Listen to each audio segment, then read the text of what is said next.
that we're stuck with. I'm living proof of that. If you would have followed me around my younger part of my life, then you would have not been led straight to heaven or anywhere close. You would not have been led to the Lord. You would have been led down the path of destruction. And fortunately, the Father is able to give us value and to make us valuable to Him regardless of how we entered into His kingdom. And so if we are going to look at our lives, and if we're going to look at what Paul is saying to Timothy, there is a certain value, there's a certain value that we should be seeking out, that we should not wish to have been born again into this new life and receive this faith and receive this salvation, which was so greatly paid for, and expect that our lives should remain valueless or of low value. And so when he's talking to Timothy here, he says that, listen, there's in a great house, there's all kinds of vessels. And, we could probably look at those lists of vessels. There's gold vessels and silver vessels, and then there's wood vessels and clay vessels. And we could probably look at our spiritual walk and find ourselves reflected in maybe one of those vessels. But the value of the vessel isn't determined by what it looks like on the outside. I mean, a gold vessel certainly would seem more valuable than a clay vessel, but did you know that if you had a gold vessel and a clay vessel, and they both held the same amount, and you filled the gold vessel with water and the clay vessel with gold, you know which one's more valuable? The clay vessel, because it contains a more valuable product. Vessels aren't made to sit empty. They don't have any value on their own. If a vessel has a hole in it and will not contain anything, then it's no longer valuable regardless of what it's made out of. A vessel's value is found inherently in what it will hold and how much it will hold. In your life, there are all kinds of people. There's all kinds of people in my life. Some of these people, they seem valuable on the outside. And some of them seem less valuable. However, their value isn't found in what they seem like on the outside, but how they contribute to our lives. And how you contribute to other people's lives. What do you contain? That's where the value comes from. We have wealthy people in our lives. There's a lot of wealthy people. Some people in here might even be considered wealthy. Some people may not. But there's no value in your wealth if you keep it for yourself. There's no value in the knowledge, the wisdom. You may be very, very wise, very knowledgeable about certain things. There's no value in that information if you keep it to yourself. You have no value at face value, regardless if you're a gold vessel or you're a clay one. Value is not determined by the exterior of the vessel. Your value of your friends is not determined by where they live and what caste system in America. Are they upper class? Are they middle class? Are they lower class? Their value as a person in your life, you'll find, has nothing to do with where they sit financially, where they sit, what their status is, how important they are.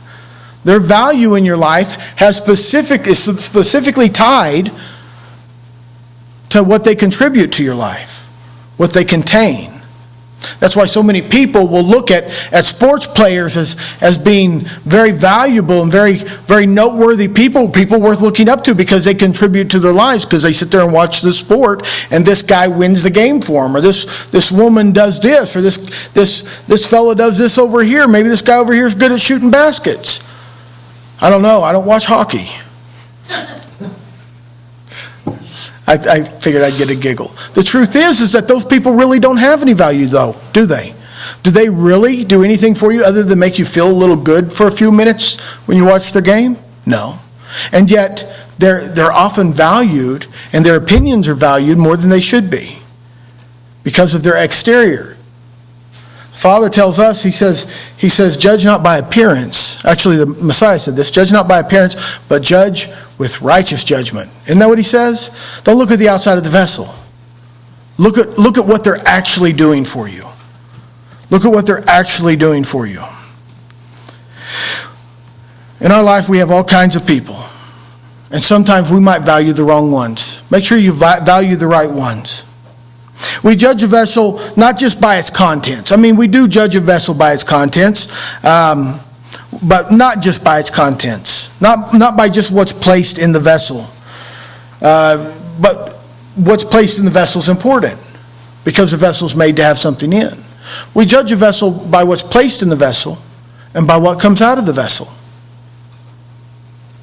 What are you placing in you? If you're a vessel, and you're one of these four vessels, you're either gold or silver or wooden or clay.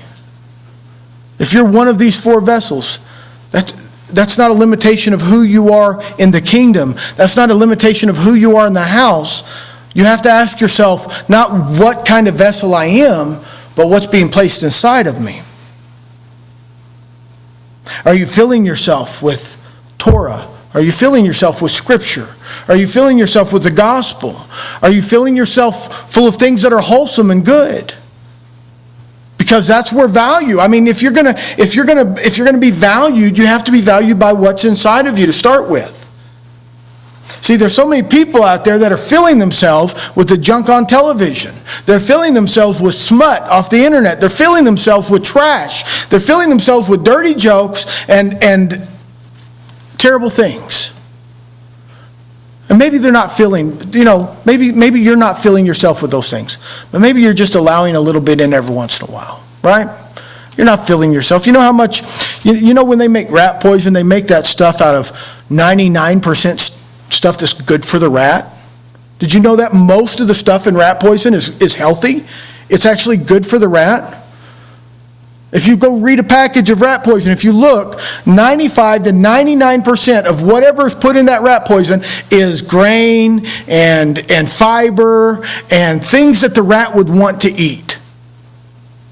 How much of the rat poison is actual poison? Not much. A very, very, very, very small amount. Very small amount. How many people had to mess up in order for the children of Israel to lose at Ai? Just one guy. Just one guy. Listen, you are what you put inside of you. That's where you get your value.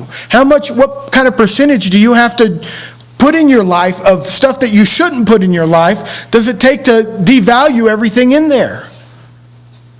If you don't know, then eat some rat poison. No, please don't eat rat poison. That's a bad idea. But you'll figure it out.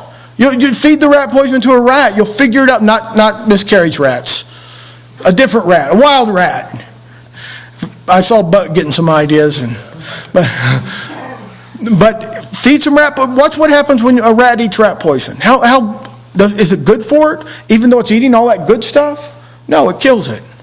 You want to die spiritually? Then just don't care about what goes inside of you. Don't care. The psalmist says, I will put no wicked thing before my eyes. Isn't that what he said? Don't care about what goes inside of you. Don't care about what's being said. Don't care about what goes across the television. Don't care about who's programming you. You could spend 7 days a week reading this and one day watching the junk that goes across the television. And all you're doing is poisoning your soul. You're poisoning your affections. You're poisoning yourself. You're making your vessel of no value.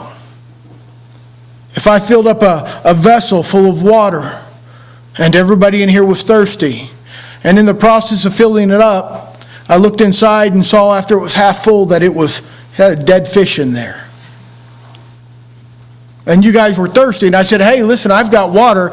Bad news is it's got a dead fish in there, but it's still mostly water. It's still almost completely water. Who wants to drink out of this vessel? Is this water valuable to anybody? I'd have to be really thirsty. I'd have to be really thirsty, and I probably still wouldn't drink it. Because you're going to die of thirst anyway, right? Listen. You have to be careful what goes in this vessel. You have to monitor what goes into this vessel. You have to monitor what you listen to and what you watch. You have to monitor who you allow to speak truth to you. Because some people, they don't speak 100% truth. You have to monitor. You have to be discerning of what goes in this vessel. Because it doesn't take much to make it of no value.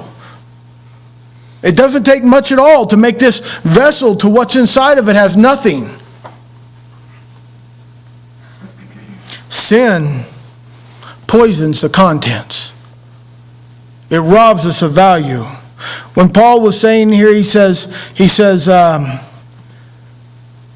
but in a great house there are not only vessels of gold and of silver, but also of wood and of earth, and some to honor and some to dishonor. It doesn't matter what kind of vessel you came into the house as.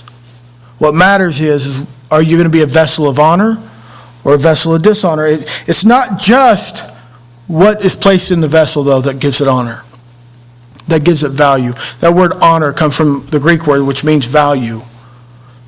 It's not just what you place in the vessel, it's what you get out of the vessel, too. What comes out of the vessel? You're a vessel. What comes out will either give you value or make you invaluable. Invaluable, I think, means good, so not invaluable, unvaluable. Maybe make you of no value, little value, something like that. It'll rob you of value. What comes out? A good example of that is my wife. She does these essential oils. And you can put a little lemon in your bottle of water. But that bottle better not be made of plastic, because it turns out plastic is made out of toxic stuff. And if you put the lemon in, it draws the toxins into the water. And I may have put good water in it. And the lemon itself is good, but when I go to drink that water, it could hurt me. I'm saying that right, aren't I? Yeah, it can hurt me. And so it doesn't matter. It matters more what comes out. You can put all good stuff in, but if what comes out is still wickedness, it's still toxic, it's still complaining, it's still bitterness, it's still hatefulness, it's still cursing, it's salty, it's poison. It hurts the people around you. If what comes out is still bad, it doesn't matter what you put in. You have no value. You can fill a water bottle, a plastic water. I can fill this plastic water bottle up with good, clean, pure water and drink it and be like, wow, that was good. I put a drop of lemon in there, and the lemon is good, but it pulls the toxins out of the bottle into the water. Another good example, I was reading a study the other day. You know you shouldn't drink out of aluminum cups. Has anybody heard this? Shouldn't drink out of aluminum cups. When you put water in an aluminum cup, the water gets saturated with aluminum, and aluminum's a heavy metal. And it turns out they've linked that drinking water, drinking anything out of aluminum, or using aluminum foil in your cooking, using aluminum could cause Alzheimer's. They're finding that it's linked to Alzheimer's, which explains why we have a generation of people that have Alzheimer's, because didn't they used to just sell aluminum cups like crazy at the store? They had all different colors and aluminum pitchers. Everything was made out of aluminum. Turns out you're not supposed to do that. That aluminum takes the good thing that you put inside and makes it, when you take it out, it's got triple the aluminum in it than it had when you put it in. And aluminum's linked to that stuff. Who knew? You know, there's good stuff being poured into you. I'm not just talking about like, oh, I'm pouring good stuff into you from behind this pulpit. I'm talking about when you read your scriptures, when you sing your godly songs, when you communicate with one another, when you sharpen one another, when you do your Bible study, when you do your prayer. There's good stuff being poured into you. But your flesh can corrupt it. Your lusts can corrupt it. You as the vessel can corrupt the good thing that goes inside of you. And when you pour it out, it causes you to lose value. I've sat down and talked to people that want to talk to me about the Lord, and within 5 or 10 minutes they'll be cussing up a storm. And I can't listen to anything they have to say after that. It's not that what they say is bad, it's corrupted. I can't tolerate it. It's like you want people to believe that you've got this great understanding of Scripture, and yet you can't even bring your tongue under control. You can't keep from telling dirty jokes. You can't keep from saying things that you ought not to be saying. You can't keep from complaining. People that complain, I tell you, they lose me.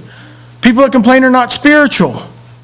They're carnal, they're fleshly. They don't complain about spiritual things. They complain about things that bother them. You know, they got a headache. They got their kids are bothering them. Their husbands bother them. Their wives bother them. People that complain, I tell you, they hate their job. They hate getting up early. They hate going to bed at night. They hate this. They hate that. They complain. And you know, the Father in the wilderness, When the children of Israel complained, he kind of reacted to it, and not in a good way. They complained, he opened up the earth and swallowed them. They complained, he sent snakes and they got bit. They complained and he made them sick. They complained and he killed them off. That's what he did when they complained. If we're going to talk about becoming a vessel of honor, we have to understand what makes us a vessel of honor is not the outside. You could have my rugged good looks and still not be a vessel of honor. Amen. You could. You could be the best looking person in this room. And you could be the strongest person in this room. You could be the fastest person in this room. And that has no effect on whether you're a vessel of honor. What has effect on whether you're a vessel of honor, you have to understand, is what you put in you and what you draw back out. If I took and I put good strawberries in a jar, and I pressure sealed it, and I was going to make me some jam, I pressure sealed it, and I opened it up 2 months later, and it's spoiled, it's moldy, it's terrible on top because the seal didn't work. Then do I take the jar and say, oh, this is good stuff, I'm going to eat it anyway because the jar is good? No. Do I say, oh, when I put the strawberries in, they were fine, I'm going to eat it anyway? No, you don't do that. You throw the thing away and you say, I got more jars. That's what you do. What do you think the Father wants to do with you when trash comes out of you? What do you think he wants to do with you? When the words that come out of your mouth, your actions are filthy, nasty, rotten strawberry jelly. He's got more jars. He's got more vessels. Something to think about. So if we're going to talk about this message, and we're going to talk about, that was all introduction. That stuff was free. The rest of it's what you're paying for. So he says in verse 21, he says, if a man therefore purge himself from these, he shall be a vessel unto honor, sanctified and meet for the master's use, and prepared unto every good work. Somebody might say to me, well, how do you know, Brother Tim, that he's talking about what goes into you and what comes out of you? Well, that's easy. That's easy because he says it. He says it in chapter 2, verse 16. That's what he's talking about. He says in verse 21, he says, if a man therefore purge himself from these, and you have to back up to see what these he's talking about. In verse 16, he says, but shun profane and vain babblings, for they will increase unto more wickedness. Those are the these. It's those things. It's this and this, right? Because he's not just saying shun doing it yourself. He's saying stay away from it altogether. If this guy over here if his mouth is full of curse words and you don't want to be full of curse words, then you probably ought to hang out with somebody else. If what's coming out of your mouth is filth, then you're not a vessel of honor. He says if you want to be a vessel of honor, listen, if you want to be a vessel of honor, if you want to be used, you don't have to change everything you do. You don't have to decide whether or not Hanukkah and Thanksgiving and your birthday is something to celebrate, and if you get it wrong, it's not going to work. All you have to do is put a rein on this. You have to control what this says, and you have to control what you put before you and the examples you set. The Bible says that bad company corrupts good behavior. Not in the King James, that's like the New International Version, but I like the way it's said there. It's easier to remember, so I quote the wrong version sometimes. But it says that good company or bad company corrupts good behavior. Listen, you want to be a vessel of honor, you're going to have to start worrying about a couple of things. You're going to have to purge the ungodly conversation out of your life. What does that mean? I mean, I have to go to work. I do. And I'm fortunate in that I can go to work and sit behind a computer, and most of the conversations I have with the people I work for are actually done over a program very much like Skype. It's all text, back and forth. And there is no unprofessional talk on there, because if you say something unprofessional, you get fired, because it's right there in writing. It's not like, oh, I meant to say fudge. No, it's in writing. You know, you can't get that one wrong. And so there's actually been people fired because they didn't communicate in a professional manner. So I don't have to worry about people talking to me like that at work. Maybe you do. I understand. That's a tough situation.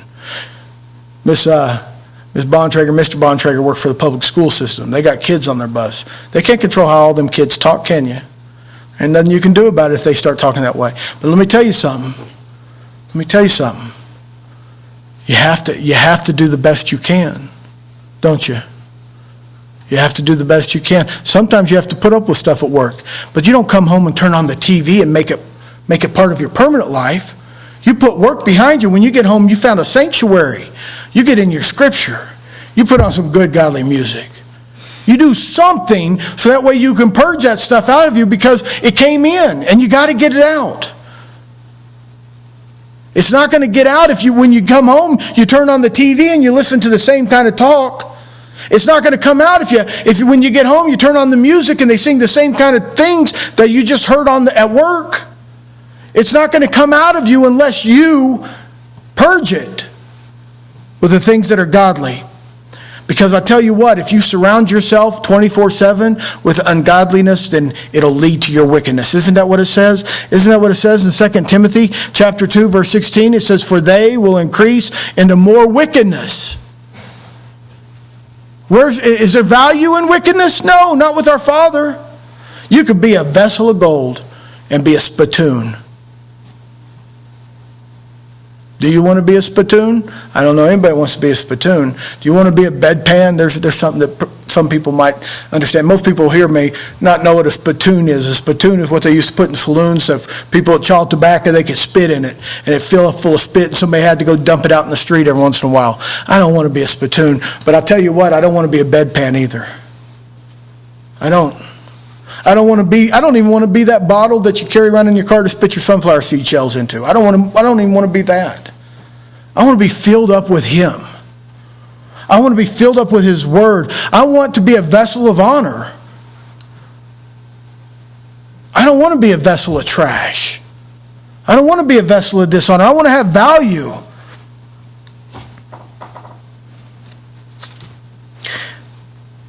And that's not going to happen. That's not going to happen if we cannot surround ourselves with godly people. If we don't surround ourselves with godly music, if we don't surround ourselves, if you're going to watch TV, then surround yourself with something godly. And I'm not talking about the news. Some people told me, they said, well, you know what, I watch the news, and that's not as bad as some of the other stuff that comes on. Oh, you've got to be kidding. Have you seen the commercials? I mean, let's just assume that everything they said on the news was just super great and holy. The commercials that come on that sponsor the news, you can't watch them. It's been 10, 15 years since I've had a TV hooked up in my house to any kind of broadcast. And I tell you what, you couldn't watch the commercials then, and I'm sure that they haven't gotten more godly. I'm sure they haven't. They couldn't have gotten more godly now that they're allowing people to say cuss words on TV that they didn't even allow them to say 10 or 15 years ago. Listen, you need to shut that trash off. Shut it off. You know what? You can't help what other people say to you at work. That's true. But you can help what you say to yourself. And you can help what you allow other people to say to you in your home. And you can help the way that you talk to your spouse, or the way you talk to your brother, or the way you talk to your sister, or the way you talk to your parents. You can help the way that you talk to each other. You can help that. So start fixing some things. Because you know what? He has no use for vessels of dishonor. If he opens you up and you're a spoiled can of preserves, and he isn't going to sit there and clean you out. He's going to throw you away.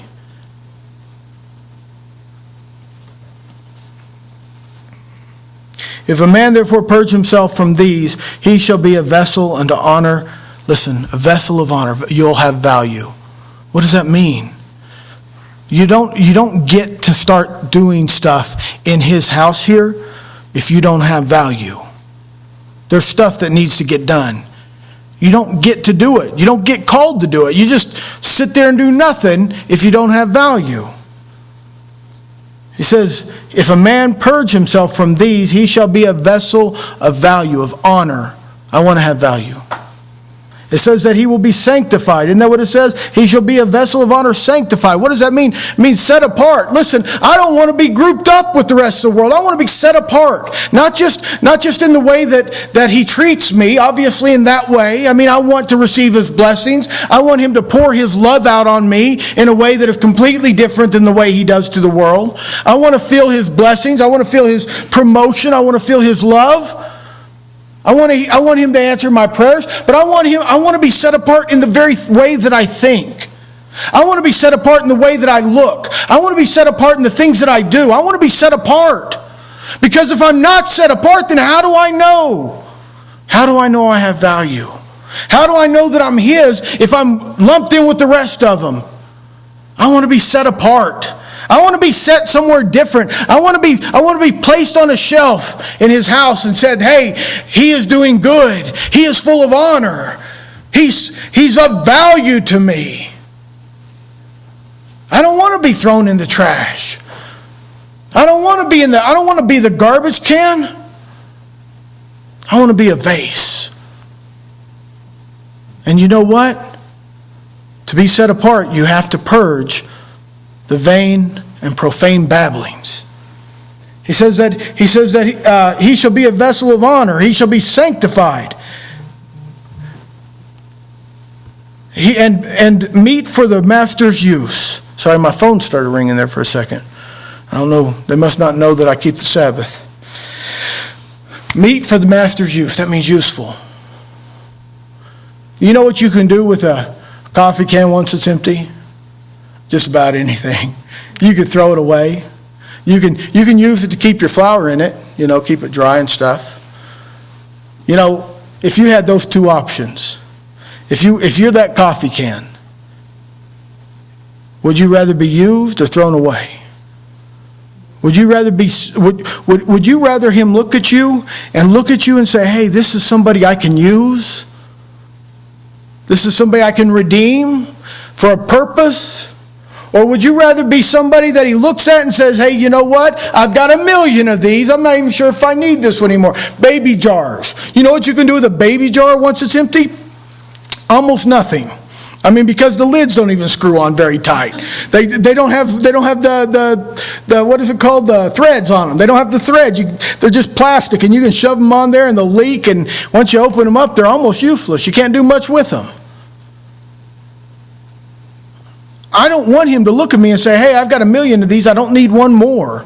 I want Him to look at my life and say, hey, you know what? I've got a use for this guy. I've redeemed him for a specific purpose that I want him to feel. And listen, He can say that about you. It's not just me. I'm standing here behind a pulpit, but let me tell you something. You're sitting there in a pew, and tomorrow you could be standing behind a pulpit. Tomorrow you could be sharing the gospel out of a scripture with somebody that you love or somebody you just met.